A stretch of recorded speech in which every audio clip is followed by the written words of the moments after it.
اللہ تعالیٰ اپنے بندوں سے بڑی ہی محبت فرماتا ہے۔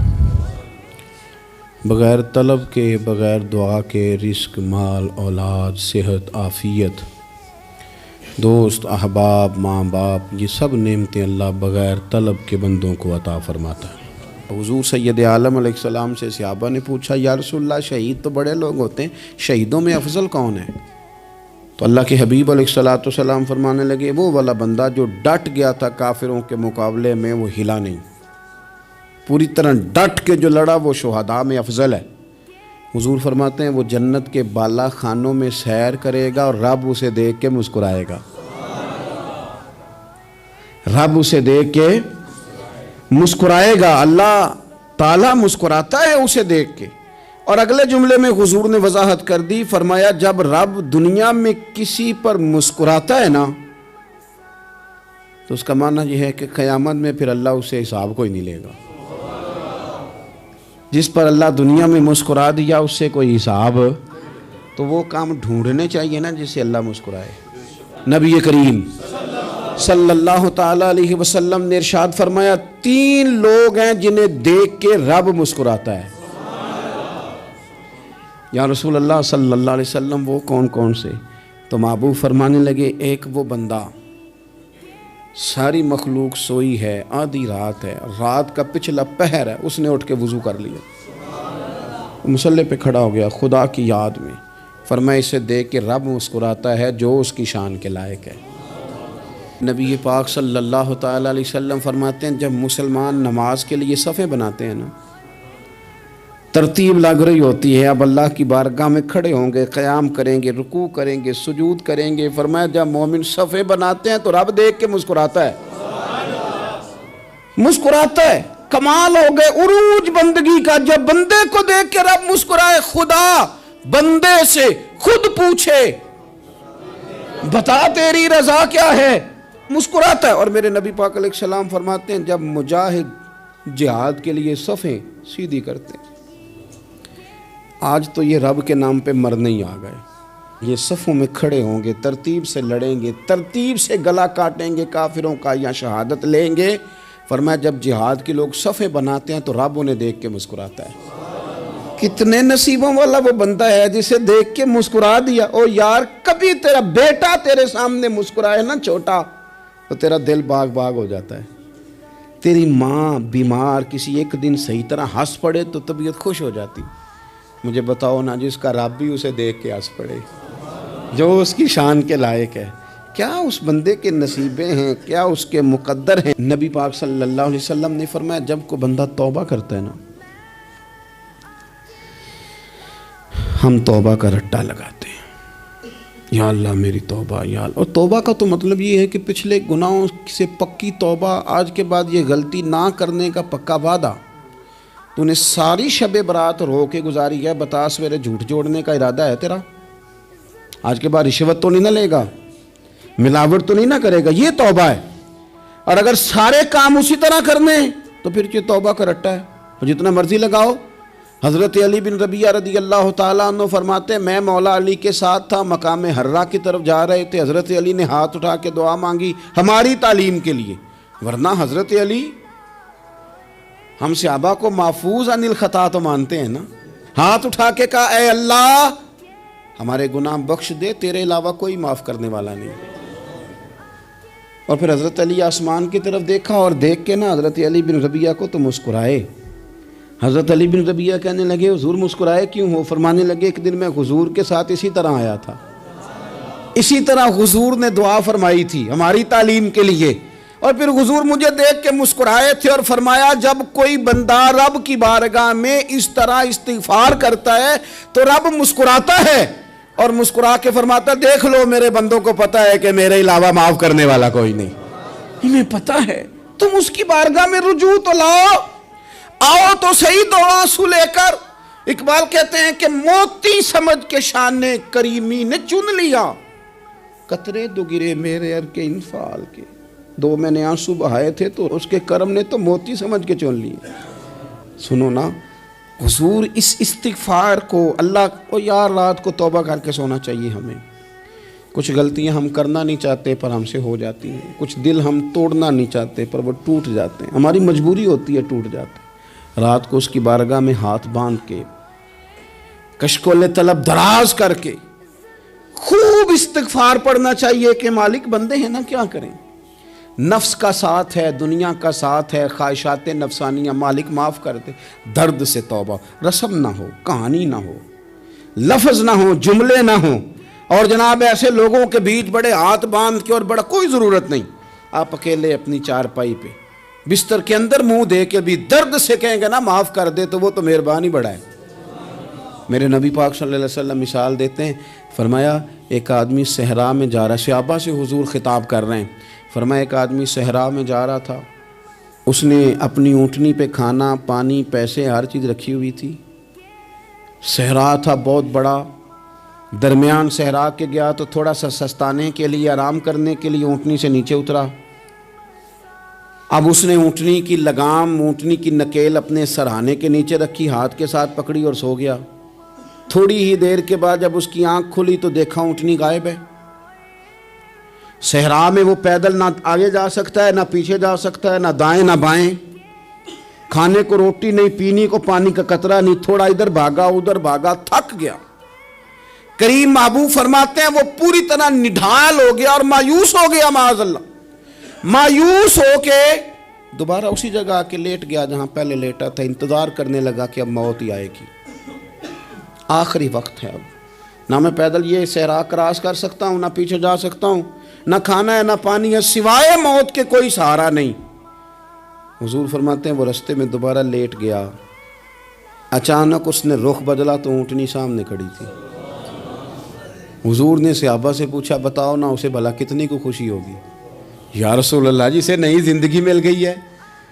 آپ دیکھیں نا سارے ڈاکٹروں نے کہہ دیا کہ اس کے تو گردے معدہ جگر ہر چیز ختم ہے، گھر لے جاؤ خدمت کرو، ہر طرف پریشانی ہے۔ وہ بندہ بھی سمجھ گیا ہے کہ آخری وقت آ گیا، کل جاؤں پرسوں جاؤں، تیاری ہو گئی، سب لوگ آ گئے، باہر والے بھی آ گئے، یہ ماحول ایک عجیب رنگ اختیار کر گیا۔ اچانک ایک ڈاکٹر نے آ کے کہا نہیں نہیں غلطی لگ گئی تھی۔ مجھے بتائیے انداز کیا ہوتا ہے؟ بغیر دوائی کے بندہ اٹھ کے کھڑا نہیں ہو جاتا، او میں تو بچ گیا ہوں۔ نبی پاک صلی اللہ علیہ وسلم فرمانے لگے اس کی اونٹنی مل گئی، بتاؤ بھلا اسے کتنی خوشی ہوگی؟ یا رسول اللہ وہ تو دوبارہ دنیا میں آ گیا۔ حضور فرمانے لگے اسے کچھ بھی خوشی نہیں ہوئی۔ جب کوئی رب کا گناہ گار بندہ آ کے توبہ کرتا ہے، رب کو اس سے کئی گنا زیادہ خوشی ہوتی ہے۔ میرا بندہ آ گیا ہے، میرا بندہ آ گیا ہے، میرے گھر آ گیا، اس نے آنسو بہائے ہیں، اس نے کہا اللہ میں تیرا ہی ہوں، تیرا ہی رزق کھاتا ہوں، تیری ہی زمین پہ رہتا ہوں، تیرے نام سے میری سانسیں چلتی ہیں۔ وہ آ گیا۔ فرمایا اس اونٹنی والے سے زیادہ رب کو خوشی ہوتی ہے جب گناہگار آ کے توبہ کرتا ہے۔ گناہگاروں کے آنسو اس کی بارگاہ میں بڑے مقبول ہیں۔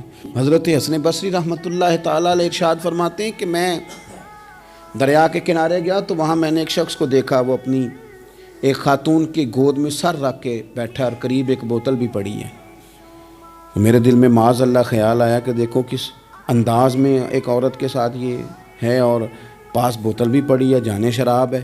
کہتے میں سوچ ہی رہا تھا کہ اچانک ایک کشتی آ رہی تھی دریا میں، وہ ہچکو لے کھائے، کشتی میں 4-5 لوگ تھے، وہ دریا میں ڈوبنے لگے۔ وہ آدمی تیزی سے اٹھا، دریا میں چھلانگ لگائی، پہلے ایک کو نکالا، پھر دوسرا نکالا، پھر تیسرا نکالا، ایک بندہ رہ گیا۔ کہنے لگا حضور مجھے تو آپ نے گناہگار سمجھا ہے، میں تو بڑے غلط انداز میں یہاں بیٹھا ہوں، آپ نے جو سوچا، چلیں گے چوتھا بندہ آپ نکالنا ہے، کرے نا یہ کام، کرے نا یہ کام، بڑے بھولے بھالے بڑے اللہ والے، ریاض آپ کو بس ہم ہی جانتے ہیں، اتنی جلدی فتویٰ۔ حضرت حسن بصری فرماتے ہیں میں پشیمان ہوا، میں نے کہا مجھے تیرنا نہیں آتا، تو دیر نہ کر، چوتھا ڈوب نہ جائے۔ کہتے اس نے چھلانگ لگائی، چوتھا بھی نکال لایا اور کہنے لگا حضرت آپ نے جلدی کی سوچنے میں، یہ بی بی میری ماں ہے اور یہ سرکے کی بوتل ہے۔ ہم ماں بیٹے کا یہ مشغلہ ہے کہ یہ وہ جگہ ہے جہاں آ کے لوگ مسافر اترتے ہیں، اور یہاں سے کسی کا گھر 100 میل ہے، کسی کا 200 میل ہے، ہم صبح سرکہ کھجوریں روٹیاں لے کے یہاں آتے ہیں، مسافروں کی نوکری کرتے ہیں، کوئی پریشان ہو تو مدد کرتے ہیں۔